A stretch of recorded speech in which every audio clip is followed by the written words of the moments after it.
Naši umetniki pred mikrofonom.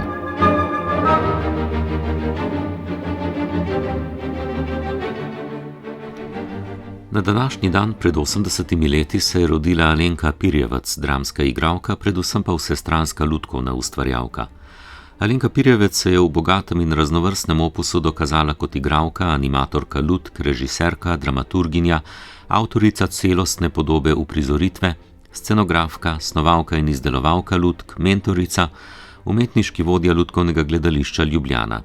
Prav zdaj si v Slovenskem gledališkem inštitutu lahko ogledamo razstavo lutk Alenke Pirjevec z naslovom Alenka dela lutke, ki se osredotoča na avtorske projekte Alenke Pirjevec, kot tudi na uprizoritve, za katere je izdelala lutke.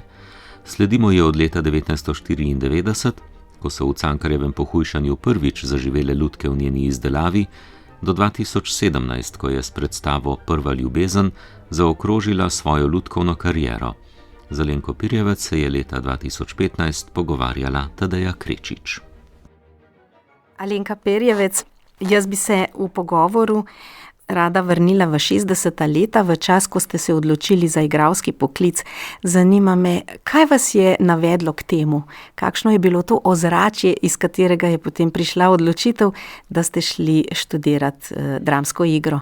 To je pravzaprav bila krivda neposredna, ampak neposredna mojega očeta, ki je takrat postal predsednik gledališkega sveta. Takrat je bila še drama in opera v ena institucija in kot tak je seveda dobival karte za premiere. No, in potem so me starši sabo jemali, glede na to, da sem bila pač edinka in so me tudi zelo hmali, sem bila v družbi, ko so bili odrasli ljudje, tako da in sem seveda začela hoditi na premiere v dramo. In od takrat naprej sem seveda postala, če bi rekla, fenica drame in zlasti tudi nekterih igralcev. Tako da recimo Poldeta Bibiča sem takole gledala kot ne vem kaj in mislim nekako pač bi rekla, tinejdžersko sem bila zaljubljena v njega, ne, in skratka, in to je bilo krivo, da sem nekako se opredelila za to, čeprav prej sem nekako bolj tudi živela v mislih, da bi šla umetnostno zgodovino študirati, ker me je tudi to zelo zanimalo. No, ampak glede na to, da je pač moj oče bil istočasno, ki je bil lahko zelo prijazen pa karizmatičen, je bil pa tudi seveda ene vrste diktator in mi najprej ni dovolil, da bi šla na akademijo, kot da to pa ne in tako naprej. In potem sem si najprej izmislila, kako bi jaz počasi po ovinku prišla do gledališča in sem se vpisala na arhitekturo, ker sem rekla, no, bom pa kostumografinja, pa scenografinja, pa bom nekako po tej poti prišla do gledališča. No, ampak sem pa zelo malo nehala študirati oziroma sploh hoditi na predavanja arhitekture, zlasti, ker je tam bila prvič, ker nas je bilo blazne količine, mi smo seveda, jaz sem letnik 45 in to je bila boom, ne, generacija, pa še tisti za mano pa sploh. In je seveda nas bilo 150 v letniku in jaz, ker sem težko takrat še ostajala, zjutraj sem ta zadnji moment ob 8 preletela na predavanje in seveda vse je bilo že poln, ker so pa tisti, ki so v prvih klopeh sedeli, so prišli ob 6 zjutraj zato, da so v prvih klopeh sedeli in sem potem, zlasti je bila pa seveda tam statika, ne, tudi je bila in tisti je bila pa fizika, to pa ni bilo za mene in sem po 3 mesecih nehala. No, in potem sem nekako tudi tisto obdobje, nekako je tudi bilo to obdobje, ko sem se pač morala malo staršem upreti oziroma predvsem očetu in potem sem se pač odločila, da bom pa kar šla, pa ne glede na to, kaj on reče, jaz sem se odločila, da sem šla delati sprejemni izpit in pač sem ga opravila in sem začela študirati, ja, tako sem potem prišla, ne. Je pa žal pač to, mislim, malo mogoče čuden zveni, ampak je seveda zelo pomembno, kakšne starše ima človek in tako naprej. In seveda jaz sem potem iz 3. letnika šla v 4. letnik v Beograd, ker seveda, ko sem pač se osamosvajala in spoznavaš veliko novih ljudi in vsakič, ko sem se predstavila Alenka Pirjevec, A ste vi mogoče hči od Dušana Pirjevca? In to je bilo seveda grozen, ker nisem bila jaz, ampak sem bila hči od nekoga. Ne? In sem rekel, zdaj grem pa jaz nekam drugam, ker imam tega zadost. In sem šla tja, no, sreč me tam ni nobeden vprašal, čeprav sem pa kljub vsemu verjetno ravno zaradi očeta, potem, ko sem končala šolo, tudi zaradi očeta verjetno nisem dobila zaposlitve, ker je pač bil tudi na jugoslovanskem nivoju pač renegat, črna ovca in tako naprej, tako da vem, da me je udba spremljala in se je zanimala za mene in tako naprej. Skratka, nič hudega, potem sem prišla nazaj, jaz sem tam absolvirala, diplomirala še nisem, potem sem po absolutoriju bila 4 leta še v Beogradu, sem kot sodelovala v Narodnem pozorištu, istočasno sem se tudi začela ukvarjati malo s prevajanjem, tako da sem iz slovenščine v srbščino prevajala. No, ampak potem, ko so mi decidirano povedali, da mi ne bodo dali zaposlitve, sem se seveda vrnila. Ni bilo lahko, ker pač tukaj so že mislili, pač, da so že absolutno vsi me odpisali, če temu tako rečem, ne. No, in potem je bilo prvo delovno mesto, ki je bilo prosto, je bilo v Lutkovnem gledališču, in ker je takrat bil direktor Lutkovnega gledališča Matija Milčinski in je rekel, ja, bi prišla, zdajle bomo imeli prosto mesto. In sem seveda, ker sem bila pa že stara 30 let, je bil pa že čas, da začnem svoj kruh služiti sama. In sem takrat bila pravzaprav pripravljena, da bi delala karkoli in sem že gledala čist navadna opravila, bi šla delati. Samo mi je mama rekla, veš kaj, vseeno je boljše, da si v enem takem krogu, kamor spadaš in tako naprej. No, ker recimo sem rekla, grem za likarco, jaz zelo rada likam, meni ni problem. Ne, in tako pa šivati tudi znam in tako naprej. No, skratka, ampak potem sem prišla v Lutkovno gledališče in ko sem prišla v Lutkovno gledališče, sem se seveda takoj zaljubila v marionete, ki so seveda še vedno moja največja ljubezen. Tako da sem tudi zelo malo zaprosila starejšega kolega Petra Dolgana, da me je začel učiti prav animacijo marionete.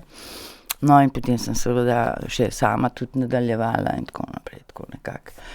In pravzaprav lahko rečem, da je to bila sreča za mene, da nikjer drugje nisem dobila, ker nisem čisto prepričana, da bi v navadnem, če rečem temu navadnem dramskem gledališču, toliko recimo se je lahko realizirala, kolikor sem se v Lutkovnem gledališču, zlasti sem pa potem še kasneje, seveda že zdaj pred 21 leti, še šla se učiti izdelave lutk, no, in tam se je pa seveda tudi skazalo, da imam en konec enega kiparskega talenta.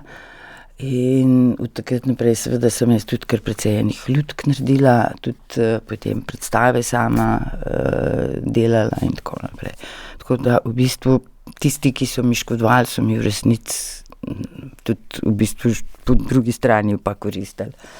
To se pogosto zgodi v življenju.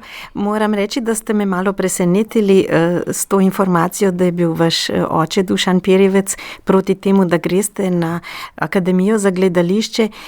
Se je on napisal hkrati temeljne tekste o slovenskem gledališču, seveda o dramatiki kot taki, ne o tej izvedbeni plati toliko.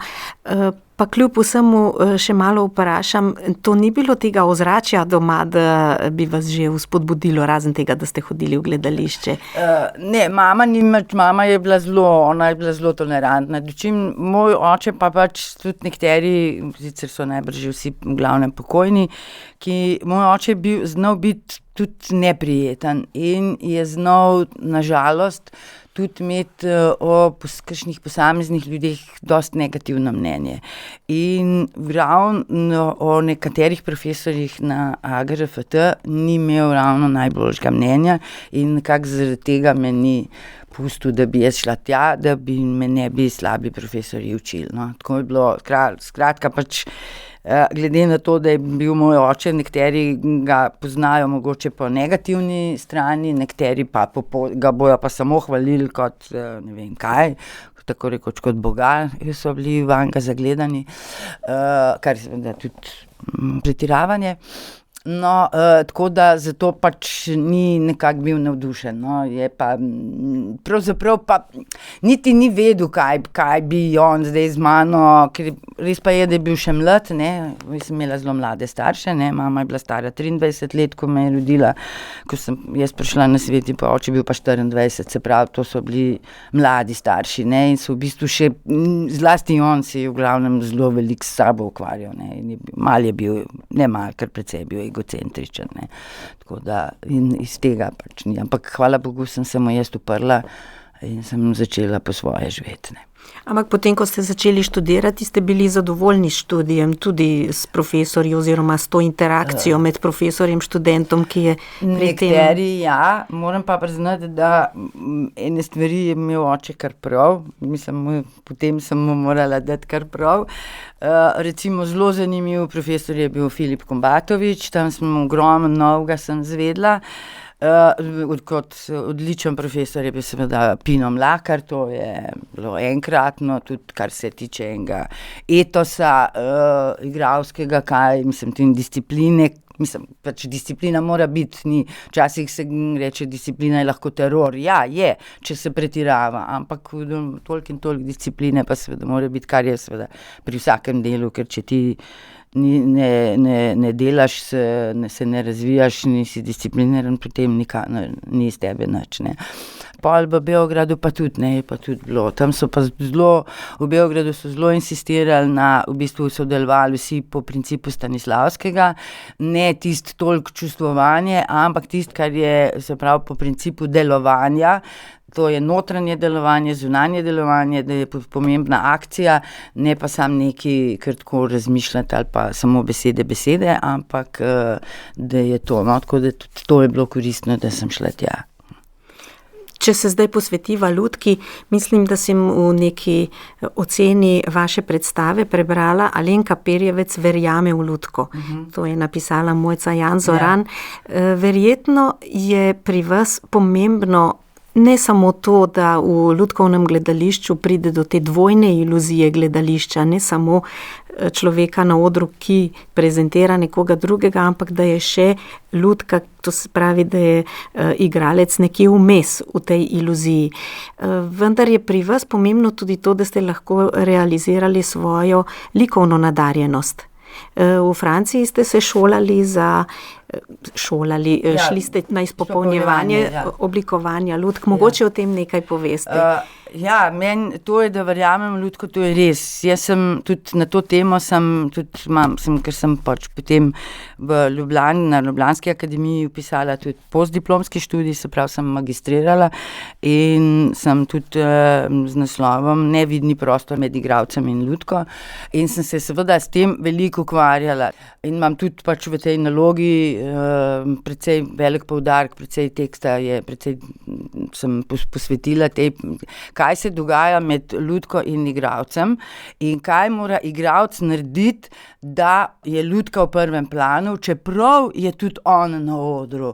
Se pravi, da ti sebe izničiš in vse, kar je, gre v lutko. Se pravi, da in tukaj sem pa seveda potem našla združitev med Stanislavskim in Brechtom, ker istočasno je pa lutka tudi odtujitev, ker pri Brechtu imamo to, da gremo ta odtujitveni element in pri lutkarstvu je seveda to evidentno, lutka je izven mene, ne, če jaz kot igralka nastopam, pa moram zdaj svoj lik si zamišljati, kot da nisem jaz, ampak je nekaj izven mene, je seveda kar precej težko, ne, oziroma tako smo se tudi tam v Beogradu, smo tudi na predstavi, ko smo to delali, da si zamisliš lik in ga potem tisti lik, ki si ga zamislil, ga kakor posnemaš in to je potem odtujitveni element, ne. Dočim pri lutki, lutka je pa odzunaj in jaz seveda imam stalno kontrolo nad tem likom, ali ta lik, ali ga jaz pravilno ustvarjam ali ne.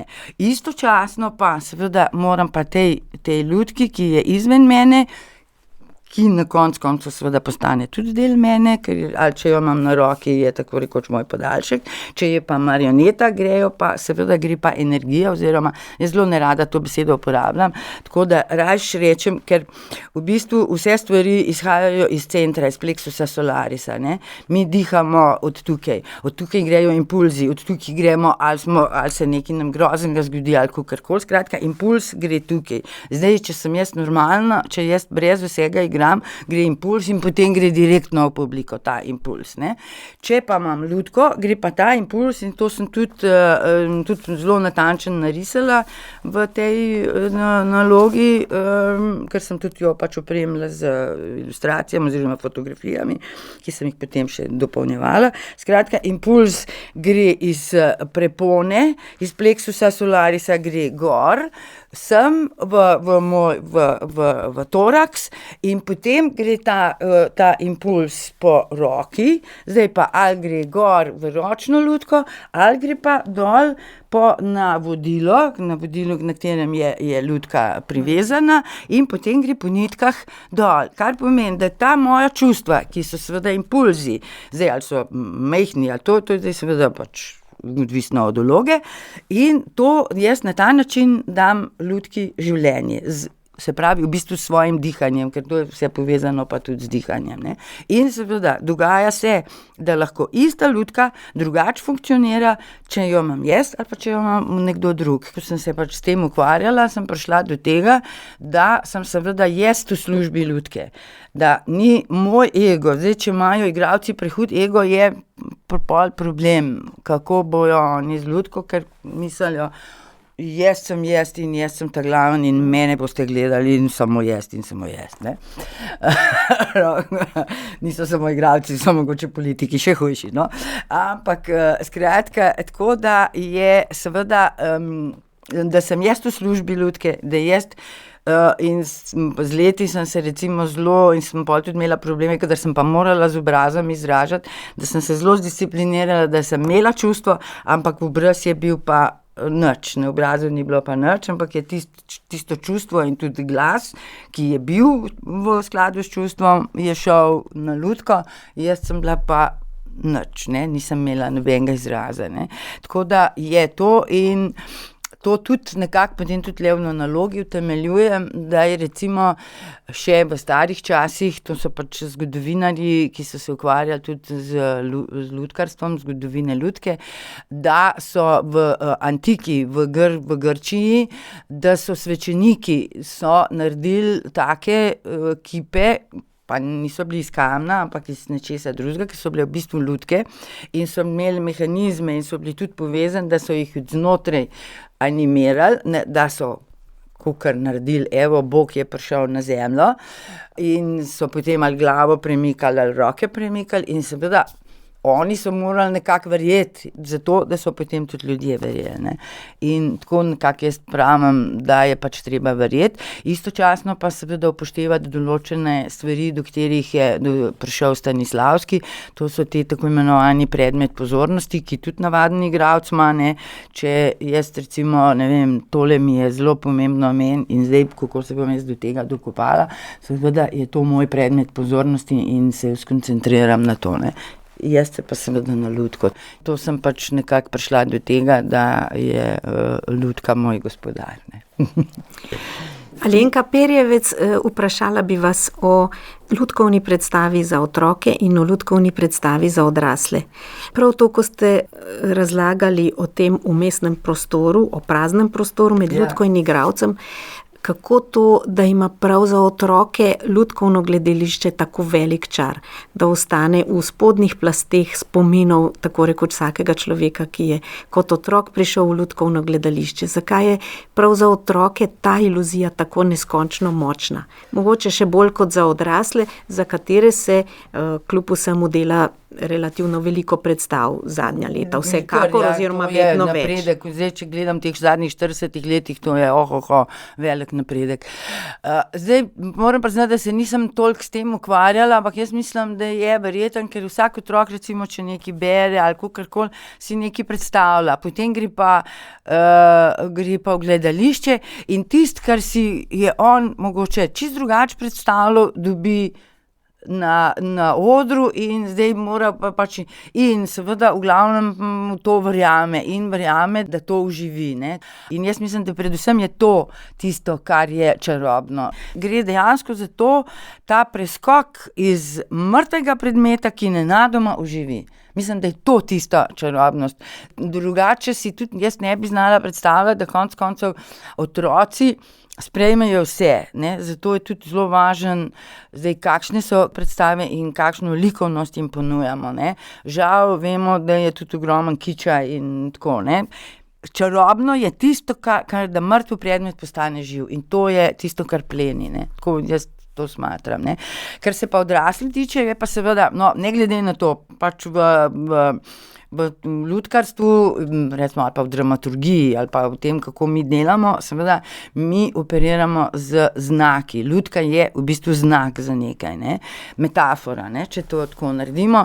To se pravi, zdaj, kadar pa, in v glavnem, zato tudi, recimo, je dobro, da se pač likovno nekatere stvari poudari, ne, recimo, zdaj, ali so to oči poudarjene, kar pomeni, da ni to realizem, da mi ne naredimo kopije realnega človeka ali pa realne živali, ampak tisto, kar je najbolj tipično ali pa karakterno tipično, tisto poudarimo in s tem že dobimo pač stilizirane zadeve, ne.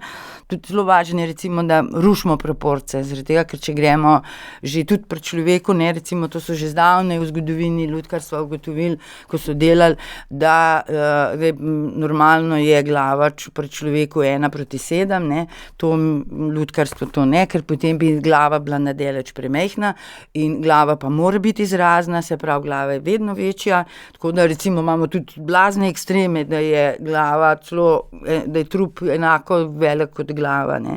Se pravi, ampak glava je tista, s katero mi potem izražamo, zdaj seveda dodajamo še lahko, da oči zapira ali ne, ampak v glavnem tiste dele telesa se poudari, s katerimi se potem da izražati, ne. Ker mi, seveda, glava je tista, ki tudi usmerja pozornost, ker igralec lahko stoji na odru, pa nič ne počne, pa samo govori tekst, pa bo zanimiv, pa bo z očmi vse naredil, ne. Dočim lutka to ne more. Lutka more vse tisto, kar recimo igralec naredi ali z mimiko, lutka naredi z dejanjem, z akcijo, se pravi, se premakne. In seveda, kako se premakne. Takrat pa mi vidimo, kaj je zdaj, ali je žalostna, ali je vesela, ali je napadalna, ali karkoli, ne. Tako da tukaj, tle so ene, pri lutkah gremo tako rekoč v pretiravanje, tudi v interpretaciji. Pri lutkah je tudi, ne bo nič hudega, če gremo tudi v čustveno pretiravanje, ali pa v patetiko. Gre zraven, ne, je lahko pretiravanje določenih potez, zato da dobimo ta pravo izraznost, ne. Nekoč je bil Kos lesa. Ja. To je predstava, ki kaže prav to, kako nastane ta čudež oživitve. Ja, česarkoli, tako rekoč, ne. To je bila moja prva, nisem bila prepričana do takrat, da bom kdaj tudi jaz kakšno sama svojo predstavo naredila, ampak sem se začela ukvarjati z lutko, oziroma, ne vem, bila je situacija, da bi ene točke bile in tako naprej, no, in sem najprej začela z baletko, in sem tisto, kar je pač bilo v fundusu v gledališču, ena baletka, in sem potem začela en ples delati, no, in sem pač Čajkovska in Valček iz Hrestača, no, in sem tisto naštudirala, seveda zelo študiozno, absolutno. No, in potem je tisto odpadlo, ampak potem sem pa nekako razmišljala, no, tudi takrat v sodelovanju z mojim takratnim bivšim partnerjem Borom Turelom, ki je komponist, in sva nekako potem skupaj sestavila z tega, da nekoč je bil pa kos lesano, ker je bil tudi vstržek, ne, in Kolodijeva knjiga oziroma pravljica se začne z tem stavkom, nekoč je bil kos lesa, ne kralj, ampak kos lesa, no, in zato sem tudi dala to, no, in sem tudi tako nekako začela, da sem kao izdelovala, no, in takrat sem tudi dobila idejo, da bi jaz začela tudi mogoče lutke izdelovati, ne. No, in to je bilo tako da moram pa reči, da sem zelo ponosna na to predstavo, ker sem pa pravzaprav edina slovenska lutkovna ustvarjalka, ki sem sodelovala na festivalu monodrame in pantomime v Beogradu, to je bilo že v tistih kritičnih časih 91. In potem kasneje, ko sem potem po dolgem času šla spet v Beograd, ker pol nismo hodili, ne, sem zvedela, da je, ker je pol v naslednji programski knjižci bili rezultati in je žirija publike me takoj za unimi zmagovalci me uvrstila in komisija mi je pa izven pravilnika dala pohvalo za perfekcijo, no, tako da mislim, da to je pa res bil dosežek, da sem bila tam. In tudi jaz sem, to je zelo velika dvorana, ker sem poznala, to je v Zemunu dvorana, zdaj ni več del Narodnega pozorišta, zdaj je to Madlenjanom, no, in jaz sem poznala to dvorano, ker sem tudi igrala tam in je bilo tam kar precej veliko število, 500-600 gledalcev, in sem si tako rekla, če jih bo polovica, ki bom nehala, bom lahko zadovoljna. Se je pa zgodilo obratno, tako da so mi po vsaki lutki aplavdirali, ne, tako da in še pol v pauzi so me ustavljali in čestitali, tako da sem rekla, no, pa sem pa le nekaj dosegla. In je tudi bila kritika potem v sceni, bila je kritika tudi malo kritična, ker da ni bilo dramaturgije, kar sem se zavedala, da ni bilo, ne, ampak da je pa to bilo zanimivo. Tako da mislim, da je to bil kar velik dosežek. Bom rekla, lutkarstva nasploh, da je nekdo prišel do tja, ne. V oddaji Naši umetniki pred mikrofonom smo poslušali pogovor Tadeje Krečič z Alenko Pirjevec, vsestransko lutkovno ustvarjalko. Razstavo ob njenem 80. rojstnem dnevu z naslovom Alenka dela lutke si lahko ogledate v Slovenskem gledališkem inštitutu.